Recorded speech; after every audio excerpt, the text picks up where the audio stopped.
Hello, this is Max Level EDC, and I just want to go over some of my, well, they're much older 3D projects, but they're ones I'm going to be coming back to in the next week or two.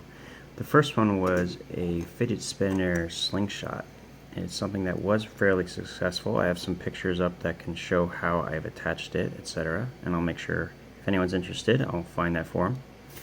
This worked fairly well, and I came up with a lot of different shapes. It wasn't that difficult to do. And then the other thing that I really was enjoying and I liked the concept of was an idea of a modular fishing lure. This is a swim bait fishing lure, and the idea here is that each of these individual sections could be combined in any order or any size to allow somebody to easily customize their fishing lure on the spot. So they could attach this front side to their fishing line, and then the rest of it will not matter because you can simply slide in and slide out whatever you choose. What holds all of this together, and this was the part that was sort of a bit of genius, and I don't remember who suggested it, but what holds it all together is a piece of wire tie. And what's cool is this kind of provides like a spring backboard. So if I put it in the correct way, let me make sure I did this right. So yeah, it goes like this. It will slide in. Now this is the part that's a little tricky. It'll slide all the way in, all the way to the back. Let's see if I can get it. It's most of the way. Oh, I missed just one. Let me pull it back just a little bit. The longer it is, obviously, the more difficult it's going to be. But once you get it in, there you go. And now this will actually push in and actually, like, it won't come out. And now, nothing will come out. And the cool thing about the wire tie is it provides like a backbone with a little bit of spring. So when you flick it, it actually makes a pretty cool sound in addition to everything else. One benefit of 3D, well, there's a couple benefits of the 3D printing lure.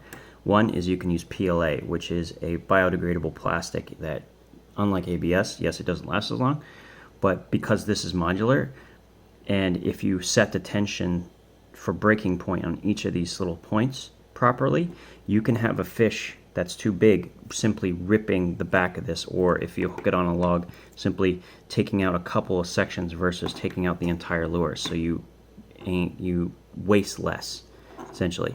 Not only that, but you can have the density or shape or combination of colors be completely customizable on the fly. So one thing we have in here is each of these little parts has empty sections. So depending on how filled you make it with various different types of plastic, you can put weights in them, etc., and generally customize the orientation, how it floats. And by mixing and matching, let's say I put one very, very heavy section up front, then it'll go down like this. I could have the heavy section in the back and have it kind of drop itself like a sick fish. There's many different ways in which to customize it for the current situation. Now this is a big lure, as you can see. Will probably be pretty decent for very, very large fish or even for salt water. But now that I've set up the 0.4 millimeter nozzle on an E3D, we should be able to make much smaller versions using the smaller wire ties, which I'm kind of that's what I'm most excited about. And then those will be great, I think, for freshwater. But like I said, you lose the lure, not the end of the world. It's biodegradable. Each of these sections are very, very inexpensive to make from a 3D printer. I think they all come out to be about 80 cents. As far as the plastic, maybe a little less, depending. Now these are big, but you know, saltwater lures can be very, very expensive. Now a smaller version is probably going to be 10 cents a link, and you can have a stack of links in a box, and you'll have no problem mix and matching. You can even use glow in the dark or metallic PLA and still get all those same benefits. So this is one of the ideas that I'm definitely going to be coming back to after I finish this one, because it is quite simple to complete. There's a combination of these that I'd like to do. I'd also like to allow for to make another one that works with the, what is it called, the simple shot system, where you have the little eye loops. I can't remember what you call them, but that would be another thing, and these won't take that much time, and they don't have any moving parts, which is why I'll be finishing these first, and I'll be offering these for free on Thingiverse and probably on Shapeways to make it easy. And yeah, that's where we're at, and I hope you enjoyed this, and we'll also be doing some other EDC related 3D printing in the future. All right, have a good one.